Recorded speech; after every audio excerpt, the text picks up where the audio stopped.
Welcome to Michael Greenberger. And also a thank you to Frank Tromler. Okay, the muting still has to happen. Sorry.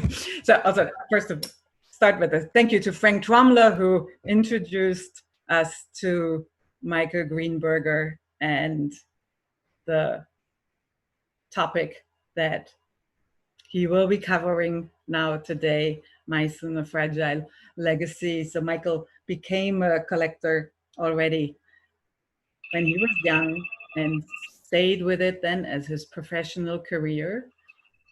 And I know from the PowerPoint that he already shared with us that you will see some spectacular examples of his collection in the presentation.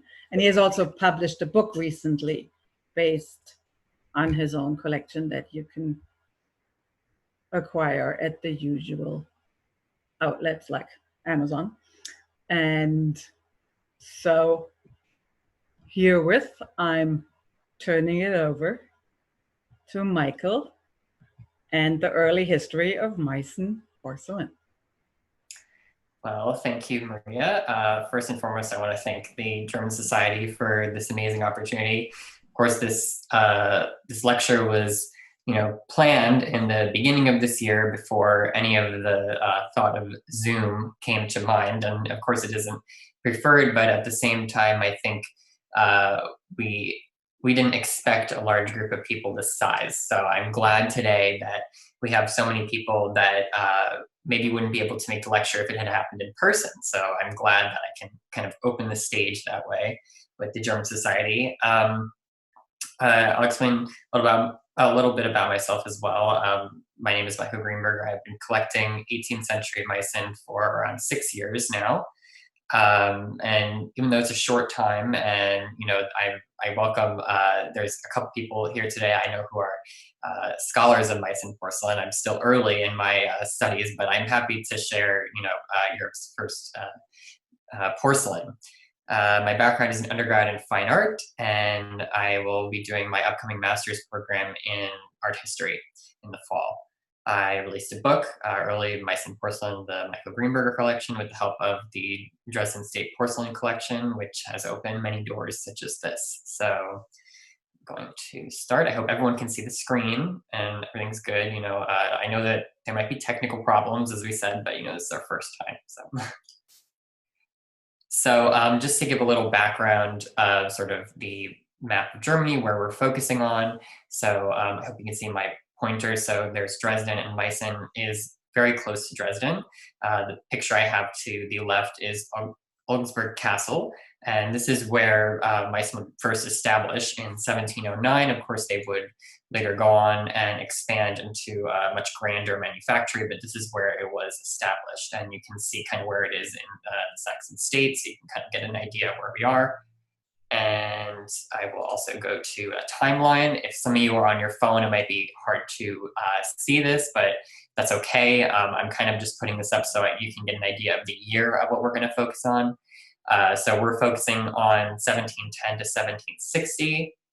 This is sort of usually referred to as the golden age of the manufactory, and that's because it's really when its height of its artistic career had started. And of course, it is still in production today. And it's still loved. However, this is sort of the period that a lot of collectors and museums really look after, because it really defines the Rococo period in the sense of its, how we use porcelain today. And I will explain this also in the sense of, next slide, the early importation of porcelain. So I chose this image here. This is a really beautiful painting. I love it. It's a room corner with curiosities by Jan van der Heyden from 1712. And this is, if you know any German, it's a Kunstkammer. It's a cabinet of curiosities, for a better term, in the background in the left. And then in the foreground, we have 2 books showing kind of how educated this person and their space might be.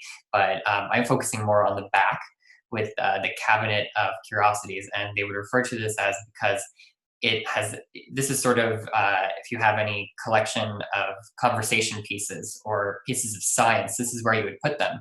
But you wouldn't really imagine that to have porcelain in it. That would be, sort of, we imagine that more on the table. And I zoomed in on the right you can see this Japanese, what I think is Japanese piece of porcelain on the top. And I think that's really interesting because it shows that it really was a piece of science at the time. It was a very mysterious substance. It had been imported in Europe as early as the 14th century. Marco Polo is noted usually in books as being the first one and calling it porcelana, which is a name for a cowrie shell. But this is debated. It's a kind of a story. Most pieces, they were extremely expensive to import from China and Japan, and they were sold most exclusively to the aristocracy and the very wealthy. Not only because they were available in small quantities, but mostly because it was very hard to acquire, and the value was the same as gold. It was referred to as white gold. The trade routes were really established in the 16th century, and that's when the market from China and Japan really flourished. It was, like I said, it was mysterious because it was brittle like glass. It had a great shine to it, where that's probably why Marco Polo referred to it as a cowrie shell. And but it was very strong, like ceramic. And many people suspected that if you were to put poison into a porcelain cup, the porcelain would break. That was sort of the idea, was that it was a very mystical substance, and they theorized that it was eggshells or fish that were pounded into a paste and then fired at high temperatures. But it was mainly referred to that it was mined from clay, from the earth. And it was not only seen as decoration, but you could also use it for serving in very luxurious settings, especially with the wealthy and the aristocracy. And then we're going to focus on Augustus II the Strong, or he's usually referred to as Augustus the Strong. He is one of the most notable buyers of porcelain in Germany. He was noted as having the porcelain fever, which I really love that term. And he had such an obsession that most notably he had traded 600 of his own men, his own soldiers, to Friedrich I of Prussia for 151 Qing dynasty vases. So you can just imagine someone so crazy as to trade their own men for pieces of porcelain for their own enjoyment. These vases are regarded as the dragoon vases, and there are some in Germany, although there's still like pieces being found here and there. It was really his goal to bring prosperity to Poland, and Augustus made it a priority to study porcelain and other sciences as well. As I said before, the 18th century was a time of exploration in the sciences. So people had been studying trying to make porcelain since the 16th century, although no one had really gotten as close as what we are going to get with a chemist by the name of Bodker. He was born in 1682, and he was a self-proclaimed alchemist, actually. And of course, if you claim that you can make gold, I would assume that the people around you might say, well, that could really be troubles for financial reasons. So he was detained by Friedrich I of Prussia and basically forced to produce gold for the aristocracy. And he escaped his imprisonment. He, of course, didn't like his imprisonment, although there's a lot of literature that says that his imprisonment wasn't really that terrible. He was given meals, he was given a lab, he had clothes and everything. So when I say he was a prisoner, it was a pretty lavish imprisonment, but he knew that he wouldn't be able to produce gold. So he escaped in 1701, and then he was held by Augustus the Strong. His men found him, and they realized who he was. And when they had realized that Friedrich I of Prussia was going to be looking for him, they detained him because they said, well, then you can produce us gold now. And it had been many failed attempts, and he would make up excuses such as, the weather isn't good today, or I feel a little bit ill today. It's too humid out. I can't produce.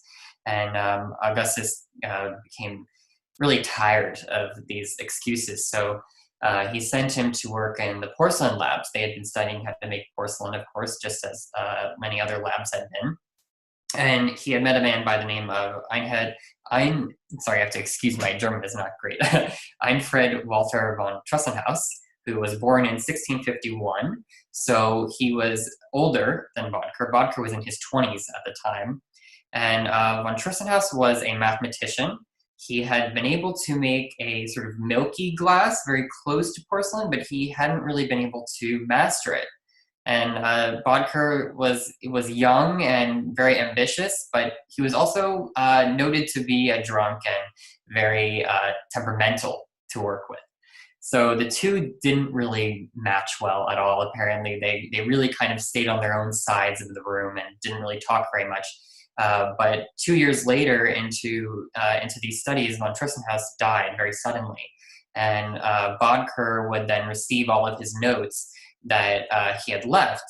And, Bodker saw this as, he'd use his previous notes and his chemistry background to solve this riddle of porcelain. And early experiments did show good results. And the manufacture was officially started in 1709 in Albertsberg Castle. So, and they had made white porcelain, but it had not really been mastered yet. But red stoneware, which is what I'm going to look at in a minute, was really what he mastered very well.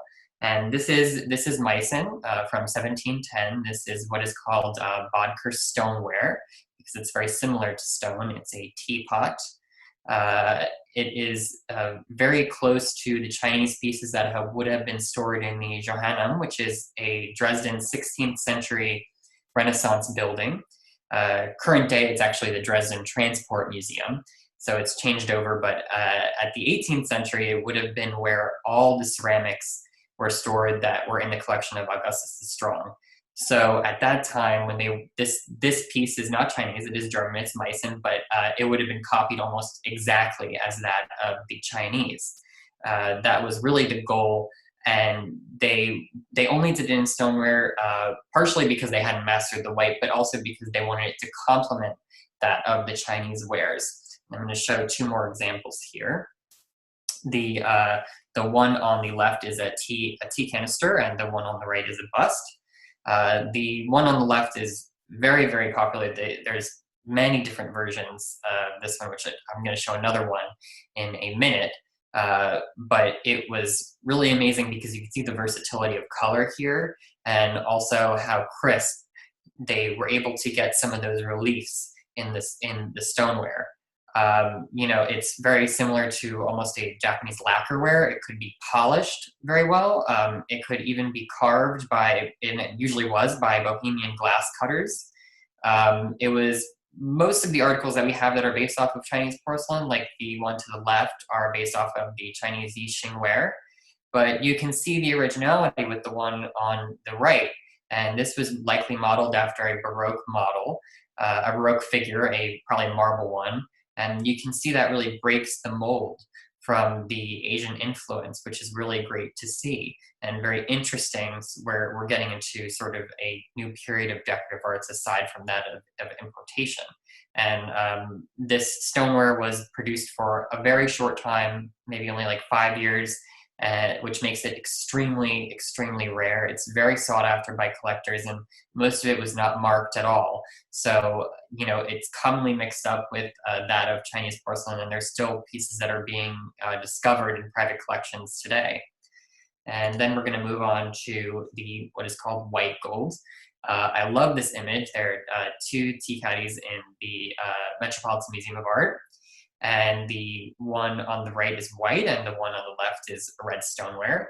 You can really see the difference of how crisp that the stoneware looks, and the polished edges. It looks really great. And the one on the right is great in its own, but they started to lose that relief in the kiln. It started to kind of get very glassy over top, but that was really what they wanted. It went into mass production in 1713, only 5 years after the manufacturer had opened.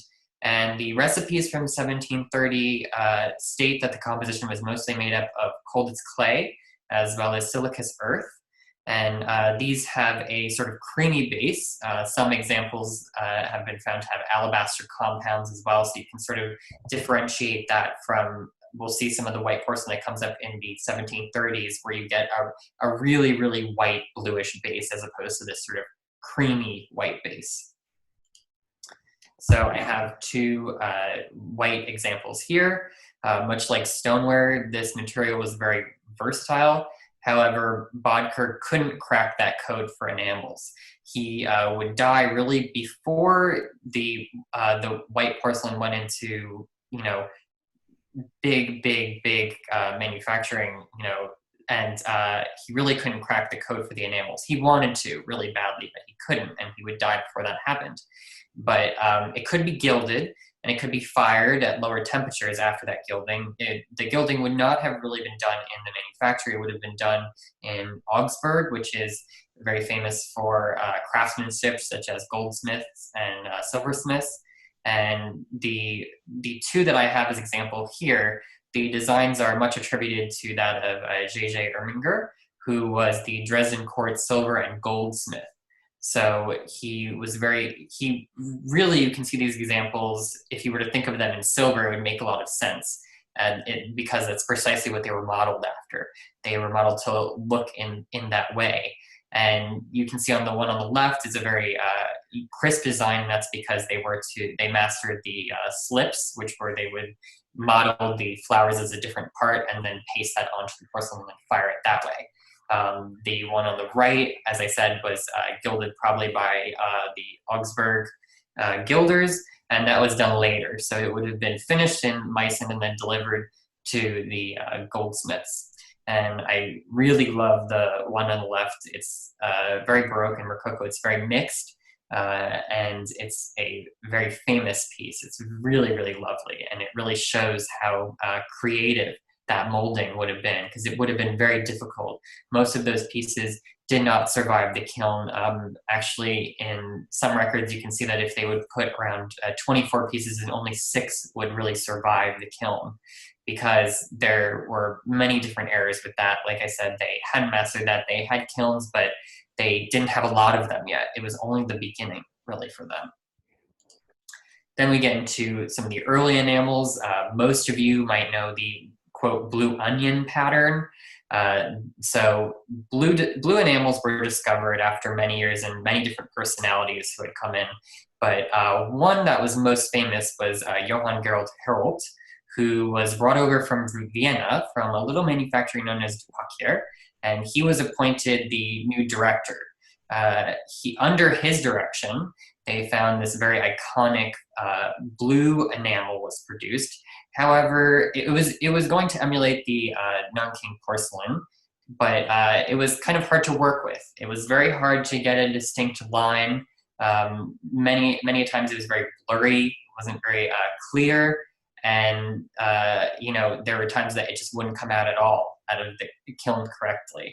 So, you know, that was sort of the problem, and it was all done under glaze. So it was done painted and then it was glazed again. So that's kind of why you get this blurred effect. And in fact, if you look at a lot of these pieces, this one is in my collection. If you look at a lot of these pieces under, you know, very, very close eyes, you can see that there are actually air bubbles in between where the blue is. So the enamels are actually sort of melting in with that glaze at the top. That's why you're getting sort of a blurred effect. It's hard to see when you see it far away, but going up close, you would see that.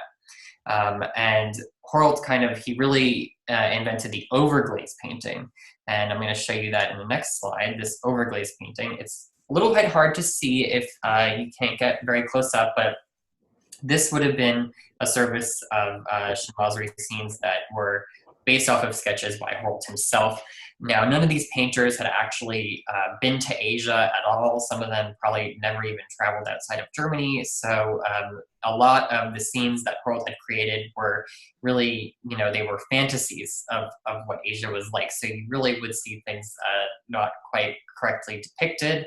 But I wanted to show, because this is not usually shown this way as a service altogether. You usually see maybe one cup and saucer by itself go up to sale, or in a museum you might see a couple of them together. This is really great because you get to see how it would actually look as a service. A very small service at that, but you would really see the way that it is. That's why I really love this image. And in the setting that it would be. Nowadays, we see these pieces only really in museums and private collections, so you sort of lose that sense of how it would actually be used. And, I can imagine that, especially because these were overglazed, they would tend to rub off after excessive use. So they would really be saved for very distinct settings. And I'm going to show you. So this is a saucer from my collection, and on the left is the piece of porcelain, and on the right is Horld's sketch. This is referred to as the Scholz Codex, after the person who had discovered it, I believe. And there's around, I think it's 132 sketches, sheets of sketches, that is, that they have. This is a zoom in of the sketch. So a lot of these pages are missing parts then, and just because you have a piece of porcelain that's Meissen that has the chinoiserie on it that doesn't match something in the sketches, that doesn't mean that it's not correct. That just means that part of it's missing. You can see this man standing here is identical to the one standing here. So it's really interesting that we're able to compare that back and really find the blueprints, if you will.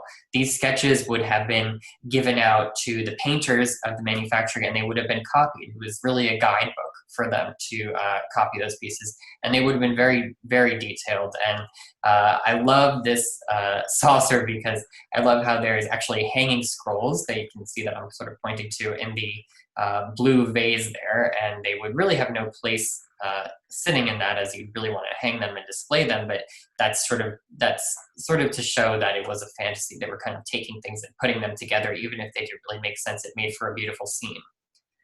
And then we're going to get into my favorite period. Anyone who knows me as a collector, I love figures. That's mainly what I'm very interested in. So I chose this image. This is, we're getting to the tablewares. This is like 1740 to 1775. And this was very successful for them. This is a table with sugar molds for the marriage of Johann Wilhelm, Duke of Jülich. And you can see that there's really like a forest out on the table. And these would have most of them, some of them might have been silver, but most of them would have been done in sugar molds. And that was also because sugar was extremely expensive. It was also referred to as a white gold. It wasn't cheap, and it didn't last either. It would also, of course, go bad. It was not only important for its artistry, but the figures were edible, of course, but they didn't last. As I said, they were made of sugar. But this would really be solved with porcelain. You would get these grand services, sort of services for the table made in figures. Made out of by Joachim Candler, who was a young sculptor who had previously studied mythology, making him a really good candidate for court sculptor. He was very educated in famous icons and really, really educated in art. So he went on to lead the manufacture from 1731 all the way until his death with Horld in 1775. He overtook previous projects, such as ones made for the Japanese palace, where they had these really large-scale animals, almost life-size animals made, and they were really hard. Candler was very ambitious with this because most of these large-scale sculptures did not survive the kiln. You can't fire something the size of an actual lion in the kiln. Most of them would come out broken or had many firing cracks on them, and that was quite common. But Candler would really master the technique of splitting porcelain into multiple pieces and then combining it almost like a puzzle. This is a great piece. This is a photo that I took, so you have to excuse the quality is not fantastic. I took it with an iPhone, but this is the Judgment of Paris. by Candler, and this is from 1762. So it's jumping a little bit ahead, but I really wanted to show this because this is sort of what would have been in the center of the table. And there would have been other smaller sets throughout the table, but this is made up of around 10 to 13 pieces, I believe, and it's in the Wadsworth Museum. It's really fantastic because you don't usually see these all together. I'm going to show you an example that I have in my collection that's part of a larger scene, but it's really great to see the intended usage for this. It would have been all together like this, and you can really just imagine how grand it would be to eat around that. You know, you're not just viewing it as a piece of art. Of course, this setting is a museum. I took this picture in a museum, but you can, imagine sitting and, dining with that. And this image that I have next is a figure of Mercury. And on the left is a painting by Francesc Pichart. And the figure on the right is in Meissen. And this is actually two separate pieces. So the two separate pieces would actually have an air hole in the center on the bottom, and then a wooden dowel would go through so that the two can actually interlock as one piece. And you can see that in the front of the figure, there's space here for where another model would come in and sit in the front of it. This model is based directly off of this painting, although it's pretty well known that the manufacturer would not actually they would never actually be able to see this painting. This painting, they would have been able to see it through an etching, because at the time etchings were very cheap to produce, and had really great access to that. So you can see that this is the exact figure to there, and this is Mercury right there. So that's really where Candler gets his inspiration from, and he did a lot of the mythology. And it was sort of overlooked for many years by collectors, the figures of mythology, but now it's sort of coming back, and people are really starting to love them. It has a great airy quality to them, and it really shows that this is what he's good at. This is what he knows really well as a sculptor. Then we're going to get into themes. I'm sure maybe on the right, people who are familiar with Meissen, they might know this figure. This is from the Commedia dell'arte, the Comedy of Art. So a lot of the Harlequin figures, and the one on the left is from my collection. It's of St. Teresa. So I have two themes here. If I honestly, I could give a talk all by itself on themes and sets of themes in Meissen. There are so many, because so many were produced at the time and so many were extremely popular. But it's really well known that the most popular is definitely the Harlequins, because they are just, it really shows how great these painters can decorate these figures. It's hard to see here, and I'm going to show in a minute sort of a more detailed photo of some of these figures, but every single hair was painted separately. And that's what really separates Meissen from many different manufacturers, is that the quality was just absolutely superb. And even though what these figures were copied almost identically by other manufacturers, they really always had the separation in quality. They just had the absolute best quality. And they were not easy to produce, just like the other pieces that you talked about. All of these were very hard to produce. And these would have had multiple casts and molds. So these hands would have been separate casts, the arms would have been separate casts, the head, everything. So even though these figures were produced in mass quantities, the painting would be separate, the hand direction might be separate. None of them are going to be exactly alike. Yeah, and so that you can really expect for there to be really strange differences in them depending on the painting. This is a figure that I have. It's a gentleman at a desk. And I wanted to just show some of the detail. If you can see, I don't know how large some of your screens are, because it's different talking about this through Zoom. It's a little bit hard to really show you the quality, but if you can see, even the writing at his desk is painted on there, as well as his pocket watch that he has, and his inkwell, and each of his hairs are done separately on his head. I mean, that would just take way too much time for any rival manufacturer to do. They just wouldn't have been able to do it quite that gorgeously and quite so it's just sort of something that is so iconic in Meissen, and that's why people will commonly ask me, how do you tell the difference? How do you tell the difference?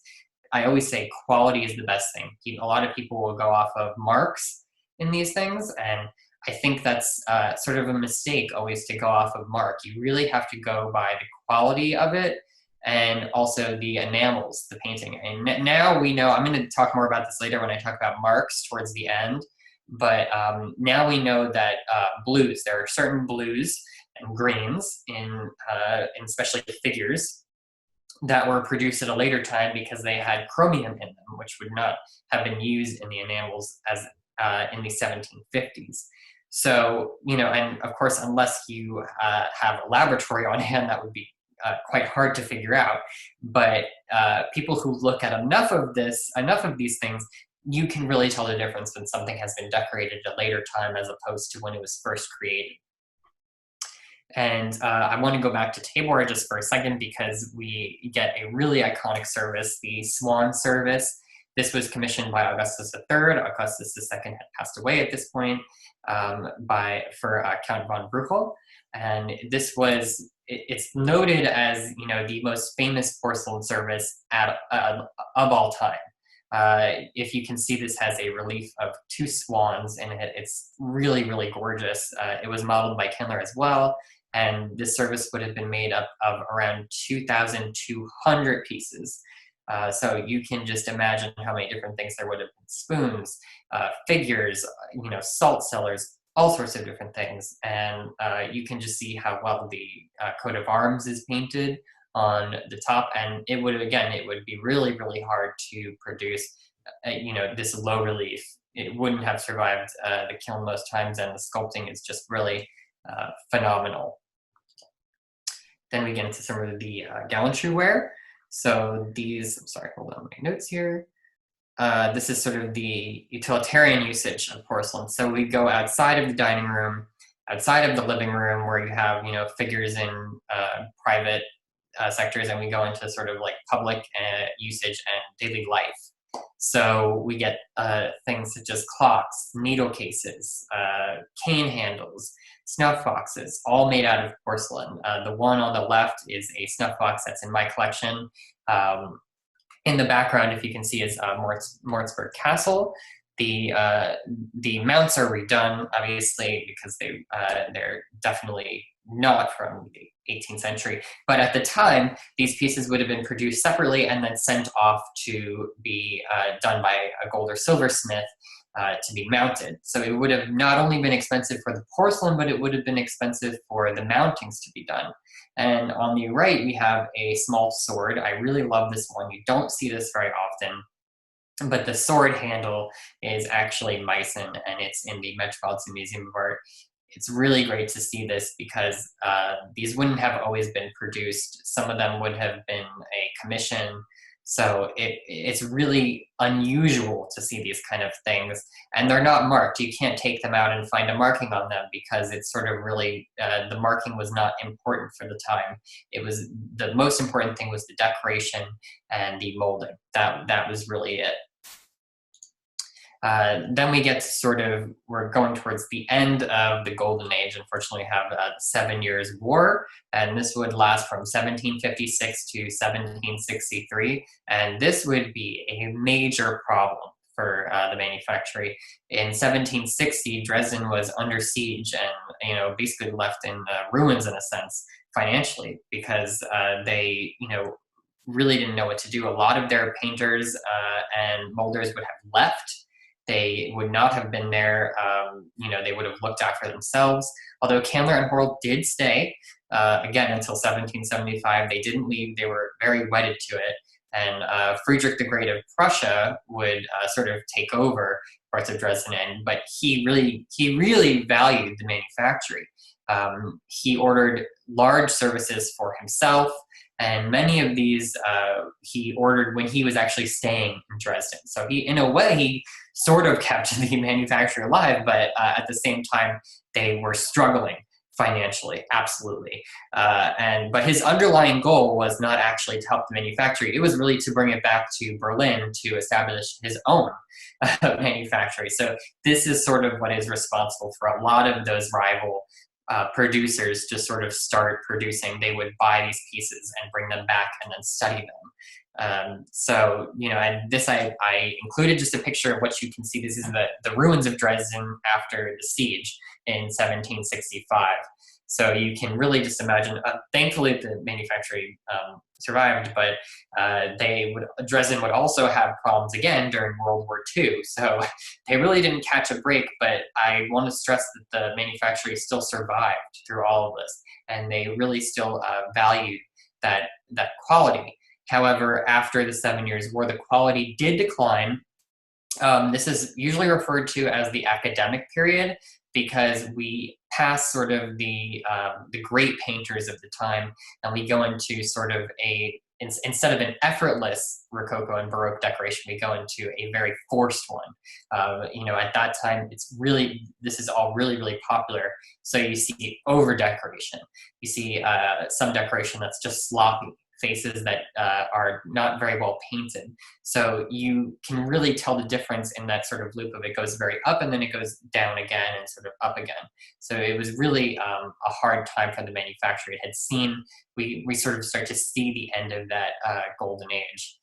And since I've talked about the timeline, I want to talk a little bit about marks. Now, as I said, I could do an entire lecture on marks, because as I tell everyone, there is no diagram that is absolutely correct for marks. If you're trying to identify a piece, you really can't just go to any book and find a piece that and compare the marks, because this period the marks were not stressed. This diagram that I actually drew these and then I put them in my book, and I explain them a little bit further in my book. But I explained in the beginning that I really advise the reader not to keep going by these, because you really can use this just as a little bit of a guide. But if something doesn't look exactly like what's in this, that doesn't mean that it's not correct. So the first one is the the monogram of Augustus Rex, King Augustus the Strong, and it's an AR. This was seen in a blue underglaze in variations of usually Asian style. And it was, the mark is really hard to recognize because it's handwritten. So a lot of the times it does not look like this. I did this drawing just to show how on paper it's supposed to look, but it wouldn't look anything like this on the actual porcelain. A lot of these pieces that were fired, the bottom was flat, and when they would put it in the kiln, the mark would actually usually fire off halfway. Sometimes you don't even see the mark at all because the enamel just like burned off completely. And this mark is really infamous because it was copied intensively in the 1920s, I believe, by a woman by the name of Helena Wolfson.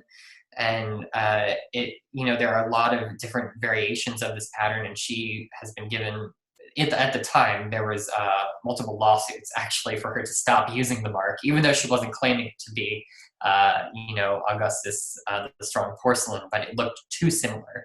And here we have the second one, the caduceus mark, or the kite mark in blue underglaze.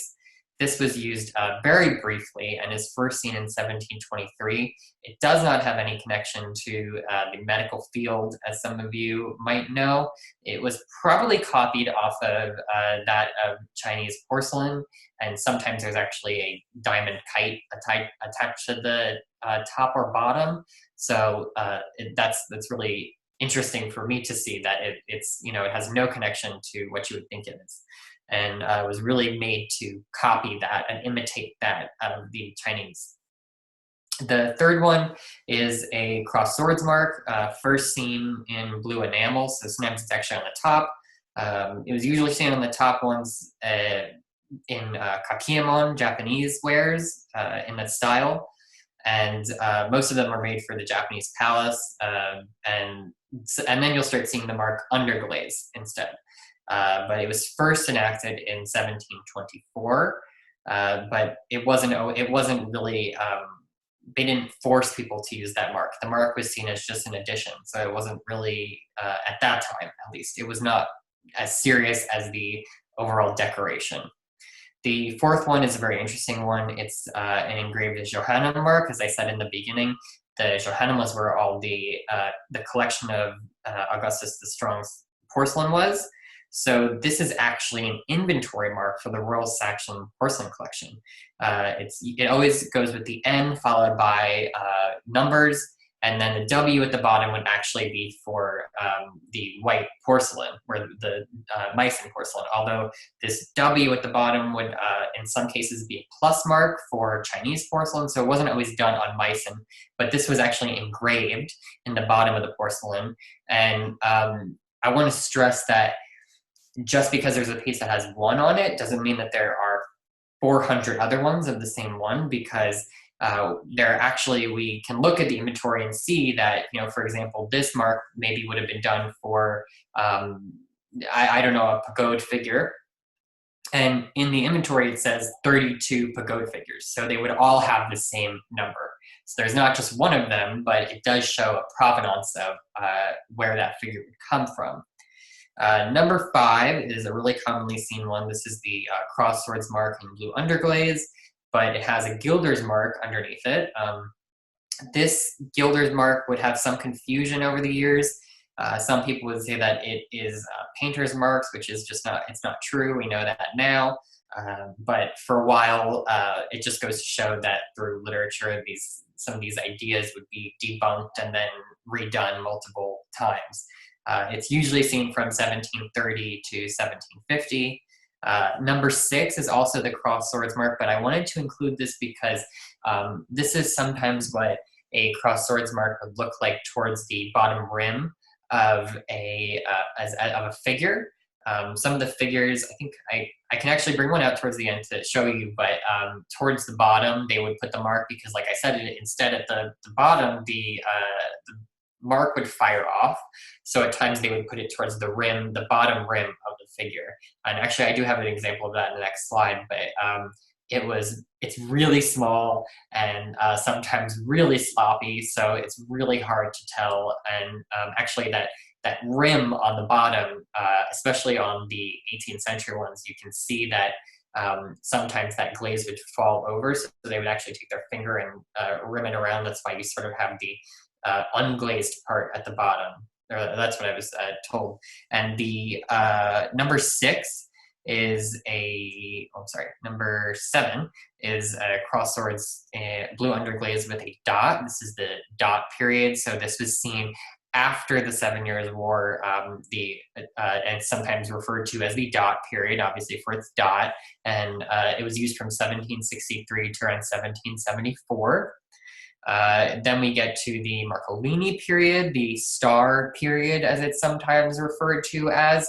And this is definitely, you can kind of, I guess it's hard to see in this case, but you can kind of see that as time goes on, it gets to be a very distinct mark instead of a sort of loose mark throughout each piece, and sometimes, like I said, these marks, you can only see part of it. Or, it doesn't even look like a cross swords mark. So as the time goes on, they start to get more uniform with the, because there's rival factories at this time. So they can't have marks that don't look like their own. They need to really, perfect that mark so that it's known that it is Meissen. And there are cases that are noted that people would actually go in and they'd say, can you produce this piece and then make the mark look older? So I don't know if that's true, but that's rumored that was part of a discussion of how to make the mark more uniform, because they were getting people asking to make it look older in a sense, which is really funny. And this piece, which is actually behind me over there, this is really interesting because I'm going to show it for the marks, but the bronze was actually mounted later, and these mountings would have been done in France. But you can see that the underside is flat. There is an impressed number there. A lot of people get afraid when they see impressed numbers on figures. A lot of books will say, like, if there's an impressed number, it's not 18th century. That is not true. You know, we know that there are these numbers would actually sometimes be traced back to drawings that would be where, so that they could trace back to the model number in the drawings, the original drawings for the figure, the sketches. You know, these other numbers, this one is my collection mark, how I catalog, and then this one is, you know, I'm not sure, but whenever you get something like this and it has an old mark on it, you don't want to take it off, because you know, later along the line you might find out that that mark means, the sticker means a lot more than you thought, that it's just a sticker. And believe it or not, but this little blue mark there, that little blue smudge, that is the cross swords mark that I was talking about on the rim. You can kind of see that it's like that and then like that. But you know, this mark is actually disguised when it's in the bronze mounting. So when I bought this figure from auction, it was from a small auction house in Virginia, I believe. And they just said that it was in the Meissen style. They didn't say that it was Meissen, and they said it was unmarked. And then I bought it very well knowing, I was like, I'm very confident that this is Meissen. But when I saw that mark, I actually had to really look for it. I found that quite interesting, that it is really, really, really hard to see. And in the next slide, I have a saucer with no marks. So this would be the 1720. This would have been before, a little bit before, possibly when the marks would have been first being done, but there is no cross swords mark on this. The 827 is a collection mark, and then this is my mark on the side. So this is A and B because it's meant to be together. You can see the schmalz redecoration as well as the gilding, and this 7-1 is actually a gilder's mark. Like I said, it's not an artist mark. It would only be done by the gilders. At this point, they would have had gilders in-house, and that's where the gilding would have been done. So, you know, you can see that there's no cross swords on this. So if you didn't know what these sort of looked like, you wouldn't have been able to recognize them as Meissen. And then I want to talk a little bit about collecting and value. So I chose for this slide, I chose the Monkey Band. This is in the Chicago Institute of Art. It was made up around, I think it's like 30 some figures. So this is a smaller set. This isn't a full set. It's very hard to find the full set. But I use it in this slide because, you know, these figures come up quite a lot. It's a really famous set. And sometimes it's rare because these are, of course, they're all, you know, rare in their own sense, but these are rare because they're never seen together like this in a set. It's usually seen maybe one or two of them, and that makes it a lot more value. So if one of these goes to sale, you know, you might see numbers of 3 to 4 or 5,000, something like that on a good day. But if it's all together, you can just imagine how much more it would be as a full set as opposed to one or two. So, you know, I wanted to start that, you know, by saying that there are many wealthy collections that we know of, you know, such as the Rothschilds and the Rockefellers, that, you know, they had great taste for Meissen porcelain. And, you know, it's always seen as a hobby of wealth in that sense. And it probably will continue this way. And that's probably because it was such an extremely fragile thing to collect. Imagine trying to keep these in pristine condition for 50 years of your life. This is, you know, these are really fragile. They've lasted hundreds of years, but they've got little fingers, they've got little flutes, they got, you know, the little bow for the, for the violin, you know, all of those things break quite often, and that's where you get repairs. So if you have more space to really, you know, put these on display, you're going to get a lot less damage. But if you're traveling with them constantly, and we get things like wars, we hear stories of figures that go missing during the war, you know, never to be seen again, and they get destroyed because they're really fragile. So it is in the same sense of the art market of you know, paintings or things like that, but the difference is that these are not hung on a wall and they don't sit on a wall. They actually are supposed to be used on a table setting, which I would argue is like, I know some collectors that do it. It makes me too nervous. I don't put them on the table, but you know, that just makes it more valuable when it's in a better condition. And it is surprising though, even as fragile as these things are, there are very bizarre cases such as the shipwreck of St. Michael, which is, I believe, I'm not sure. I think it's Stockholm, I think is where it was. But anyway, it was the shipwreck of St. Michael, and they were actually able to find these pieces of Meissen that were actually in their original boxes with moss surrounding them from the 18th century. So they were actually able to go down, dive, and pick these up. And after taking them out of their boxes, they were in perfect condition. They had not been damaged. The painting was completely perfect, just as if it were to have come out of the kiln. And, you know, it just really goes to show, even though it's a very brittle and very fragile thing, it really is strong in that other sense. And then the last slide I want to talk about today. So where the manufacturer stands today. This is a great picture from the Meissen porcelain manufacturer, their museum, their permanent collection. And this is the Blue Onion service, which is still in production today. It's the most famous service. People really love it. And, you know, it just goes to show after 300 years, the manufacturer is still running very strong, and it still has a luxury status. It's still very expensive. You can still commission things, and you know, it will live on. And a lot of these 18th century models, they're being brought back and being reproduced, and they're really trying to bring back the style from the 18th century. So sometimes people will even get like fooled from a picture. They'll be like, "Oh, that looks like it's from the 18th century," but you see the mark, and then you realize, no, this is new. This is very contemporary. And I wanted to finish with one of my favorite quotes from Augustus the Strong. It is the same with porcelain as it is with oranges. If you have a longing for one or the other, you will never have enough. And I really, really live by that. It's something that, you know, even though these things are very expensive, they bring me so much joy. And I hope that I was able to sort of, even though this was a short lecture and we're all in our homes and we can't view them in person, I hope that I brought that to all of you. So I hope you all enjoyed that. I think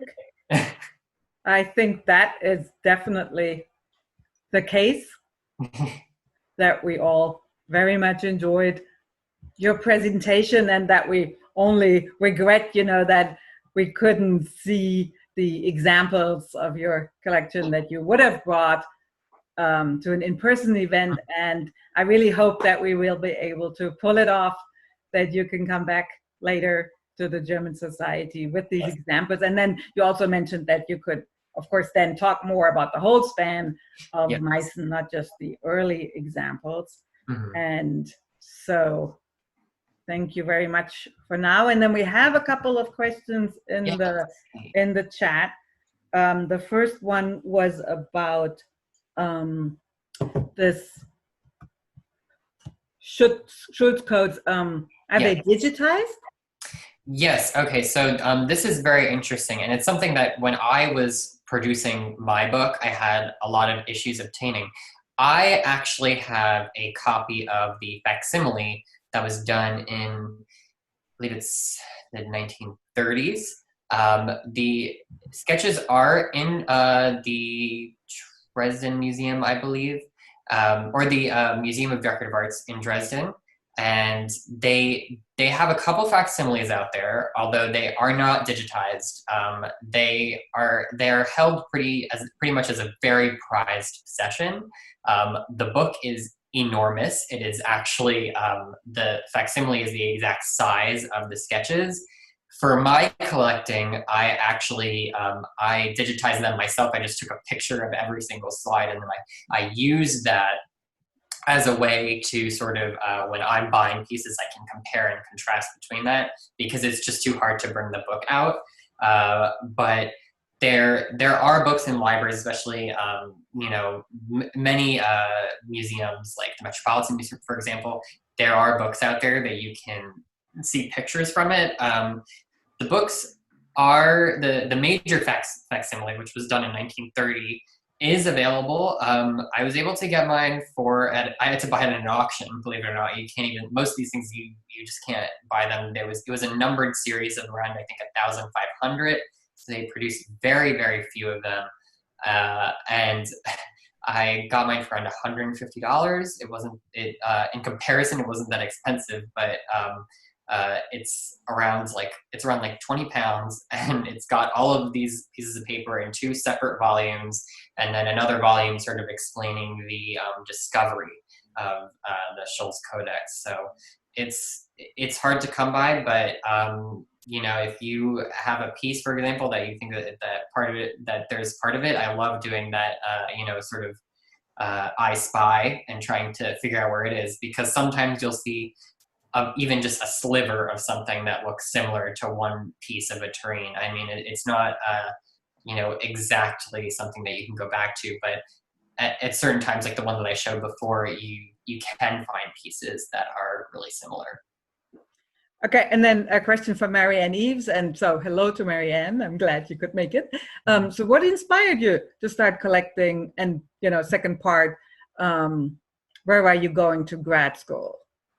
Yes, so how I started collecting. So this is an interesting story. I get this collection quite a lot of like why I'm fascinated in this. It's sort of like a subgenre. My best explanation of it, the thing that really was like the moment for me was I was in a thrift store in Manhattan, and I saw a really beautiful piece of Dresden lace that was produced in the 1930s. And they would actually dip lace into porcelain and then, sort of make figures out of that. It's beautiful, and I knew someone in town that was an antique dealer, and I said, I love this. Like, where can I find more of these things? And he told me, I was in high school at the time. He told me, you have to look at Meissen. Like you got to do it, because I think you're going to be obsessed with it. And that was downhill for me. That was just like that was where it started. I've always had a love for small figures and statues, even at a young age. I grew up buying little ornaments from, stores, like especially the Met. They would have, figures made to look like, marble figures. And I would, they would always have a little attachment on them. So I'd take that out, and then I would just display them as a sculpture in itself. I really enjoyed that. So I think this just is a larger manifestation of that in a way. Yeah, and there was another question on top of that. Well, just to cut in here, I never heard of, you mean lace dipped in porcelain? If I can try to. If you ever do this again, you have to include an example of that. I can show you. Actually, I have one out. This would have been done later, but I'm sure to show you very quickly. This, you can sort of see where it's inspiration from. I should be very careful in holding this, but this is real lace in there. These are not as collectible as Meissen, obviously, but it was something that I first fell in love with, and it definitely emulates Meissen in that way. It's sort of like copying off of that. Yeah. Okay, and the second part was, where do you go to grad school? You didn't. Yes, so in the fall, I will, granted that everything works out, hopefully I'll be going in person. It's a little bit harder to do these things, classes online about art. You really need to see it. But I'll be going to Parsons for the History of Design and Curatorial Studies program. So I'm very excited about that. Yeah. Okay, keeping fingers crossed that it will be not online. Yeah.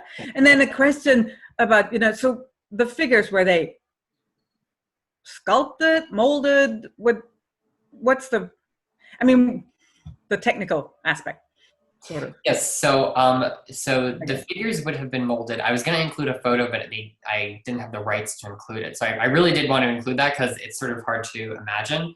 But there's all these molds that they would make. So first they would make a plaster model, or sometimes a wax figure would be made and sculpted out of clay or another material. And then they would break that clay original sculpture up into separate pieces that would be easy to mold separately. So something such as, for example, I'm just gonna take the ones that are on the screen right now, the horses. I'm just guessing because I have no idea how many pieces this would have been made up of, but possibly 1, 2, 3, 4, 5, maybe 6 separate pieces.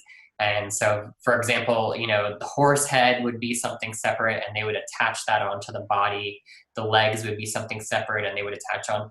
All the leaves would have been quote slip. That's what they were. They'd be put into a relief and then taken out and attached on. So the leaves are really never going to be the same on that model. And then they were fired like that. So it would have been there would have been an artistic originality in that sense. I actually have a couple of figures that, if you look at the contemporary form of the 18th century one, it's completely different, because some of them are just like, the way that they were put together is just not the way that they were originally meant to be. And that's where you get that 18th century originality in that. Yeah. Mm-hmm. Okay, and I think there is a question that kind of like relates to that in the chat. Have the 18th century mold pieces survived? So yeah, so the molds would have had to have been redone after multiple uses. They would have to just be redone. There are multiple records, especially when money was tight in the 7 Years' War, that molds would just have to be discarded and redone. They would use the figure, like another clay sculpture, just resculpt it and then redo it again.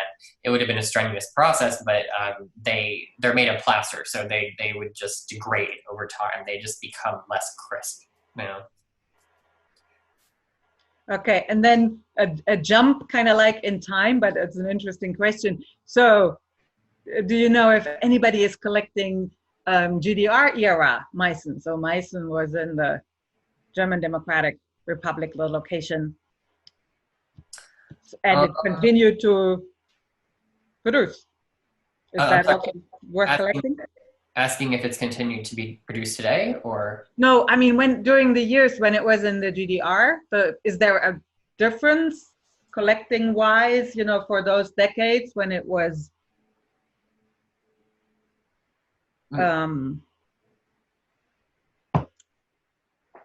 made by communists? Oh, especially during like World War II, for example, I'm not as well versed on that era. I will have to say, like, I'm where my knowledge most stands is in 18th century. I will say that, but I do know that there are stories of the Nazi regime. They definitely they saw the Meissen manufactory, for example, as like a gold mine for them. So they really wanted to commission pieces, and there are many images of people going to the manufactory and really taking candid photos with certain pieces. They really loved that, but the manufacturer definitely they did not continue these after that. Yeah. But I remember that the manufacturer kept on churning out stuff for export after the Second World War. Oh yes, I mean, they wanted to still keep on making money. Yes. Oh yes, definitely. And they did, especially after the war.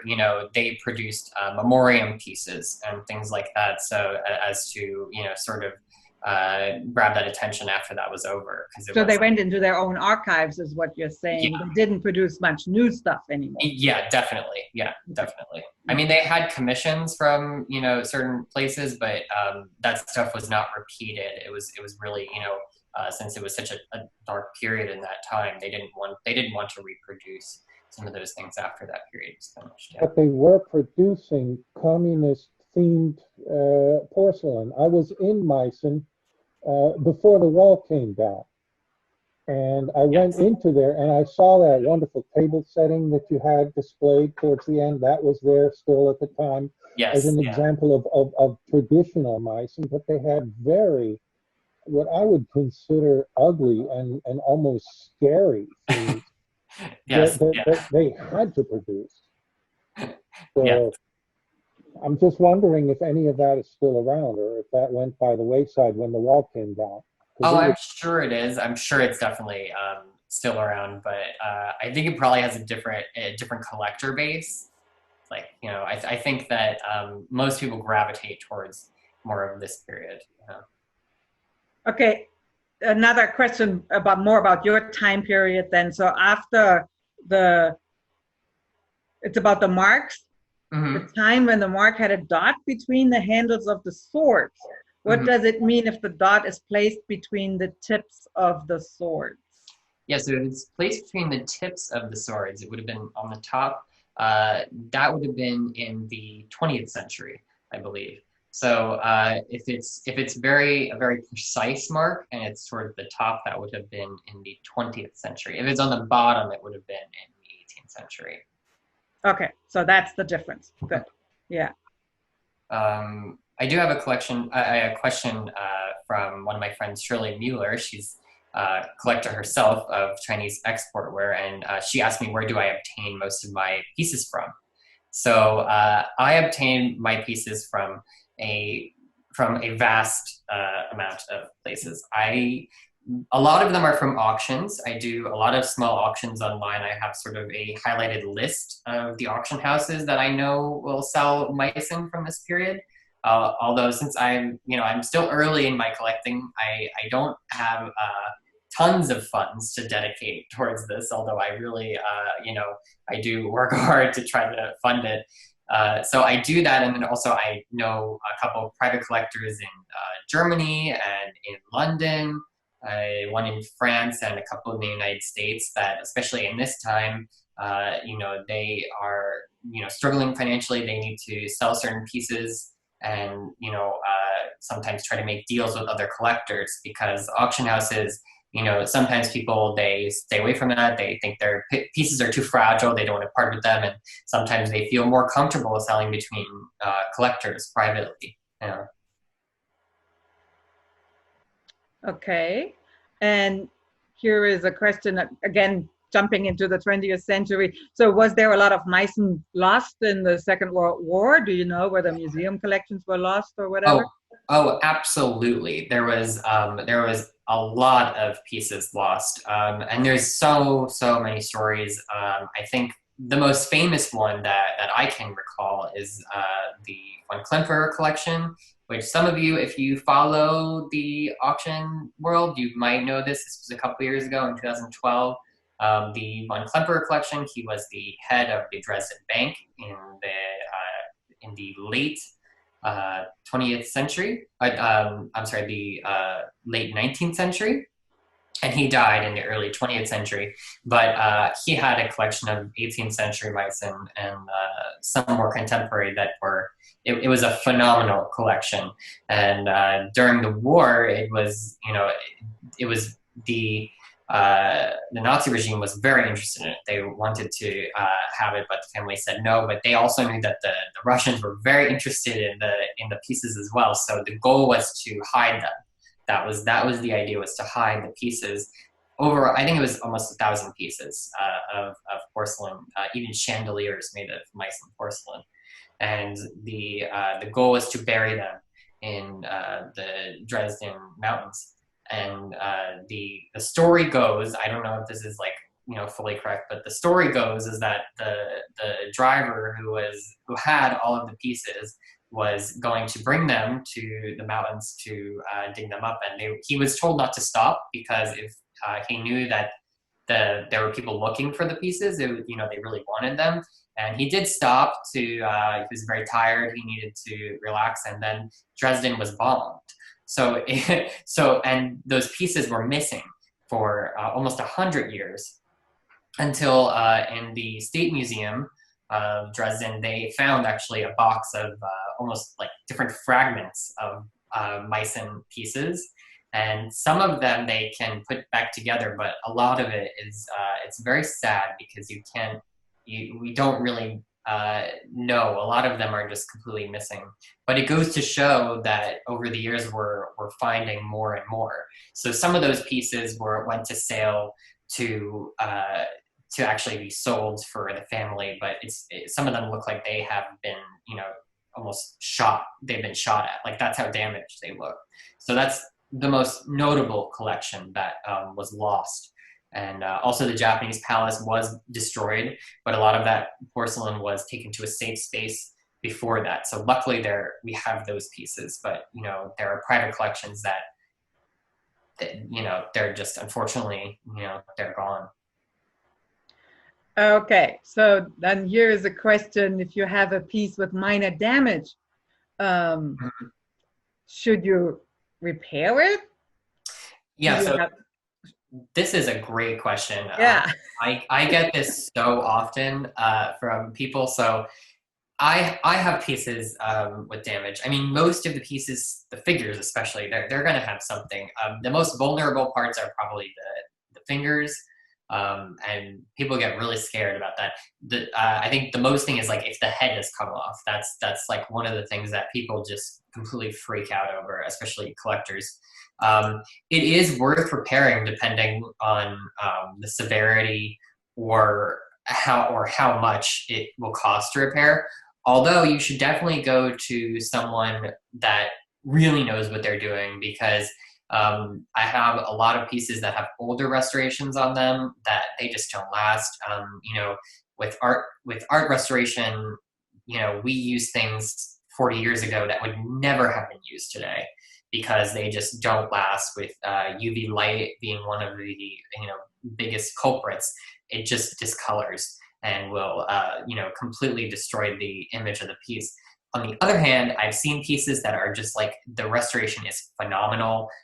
Some of those, the manufacturer in Germany, you can actually bring your piece to the manufacturer and they will repair it. It will be very expensive, but it will be like the best repair you have ever seen. But I personally, with especially 18th century works, if I have them repaired, I really want them to be repaired in what is called a museum restoration, where the cracks are still visible. You know, you're not repairing it to where it looks brand new. That would be a full restoration.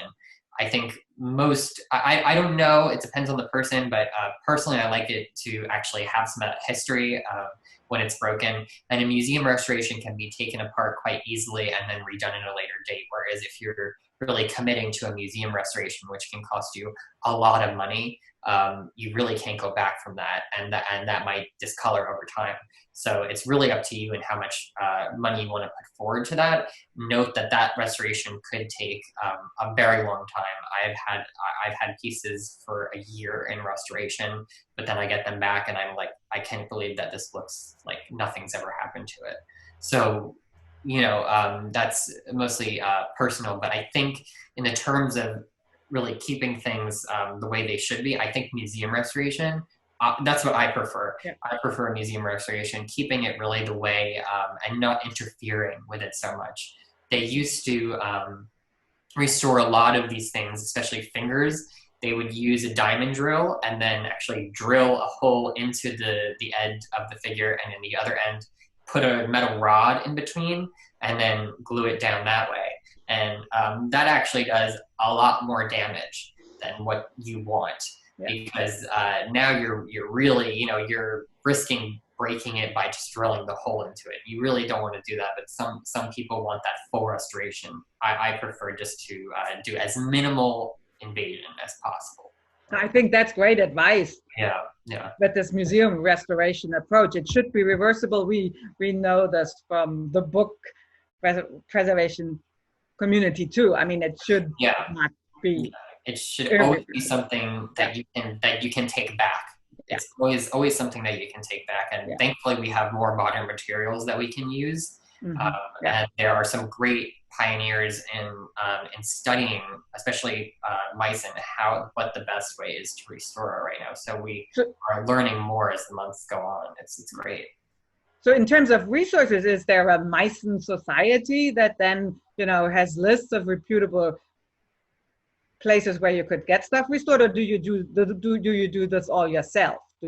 Most of my due diligence for repair has been through word of mouth from other collectors. That's who I would really trust the most. I mean, there is like New York Times articles about, you know, who you should go to if you break one plate in your dining room, and I think that's something different. Whereas, you know, this is something where you you don't want someone kind of just going like, well, I can glue it back and it's fine. You know, you really want someone that knows what they're doing. You know, if that person has a question, I can definitely so give them a name of somebody who I trust. Mr. Kurtz here. So you should directly then, I guess, contact Michael and okay, great. And then here, and then the same vein, so to speak, you know, probably direct contact is best. Just where to purchase real, genuine, late 19th or early 20th Meissen. Yeah, there's a lot of great auctions out there, and that you can go. I can definitely email you like a list if this person wants of places, because I can. If I were to name all them off right now, it'd be a lot, and I'd have to have lists of stuff that I keep. So yeah. Great. Yeah. So that's it for the moment in my chat. Anybody who just wants to unmute himself and ask a question directly, who doesn't like chat? Or have all the questions been answered for now? I guess. I just see thank yous here in the chat, Michael. Yes, yeah, thank you. I'm so glad that we could do this, you know, even though, like I said, if even though the circumstances are not like what we like, you know, I think we brought in a lot of people that wouldn't regularly be able to Yeah, and thank you for reaching out to the Ceramics Circle and these other organizations. Yes, thank you. I welcome. I meant to say in the beginning, I welcome, you know, people who heard about it just from Facebook, or especially the American Ceramics Circle. I know there's a lot of people here from that today, so I'm very, very glad that we had this great turnout. Yes, this was wonderful. So, and we hope to see you again then, possibly in the fall. Yes. And I hope everybody stays healthy and as well as possible under the circumstances.